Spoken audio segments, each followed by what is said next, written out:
झालेला आहे. तर आम्ही आता वरी आलेलो आहे. मला दाखवतो बनवलेलं आहे.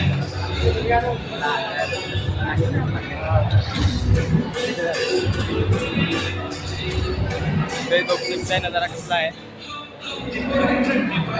ते बघायला इकडं चालू आहे. मी आता इथं वरी आलेलो आहे. रामसमुद्राकडे गेलेला आहे. तर याच्या बघा चालू आहे. चालू आहे. तर लई छान वाटलेलं आहे आम्हाला इकडून. तर आता आम्ही आलेलो आहे इकडं. दाखवतो तुम्हाला. तर काय मग फिशिंगमध्ये आलेलो आहे. तर थोडं झोपलो आम्ही. तर बघितलं काय इथं बसलो आहे. आज कसं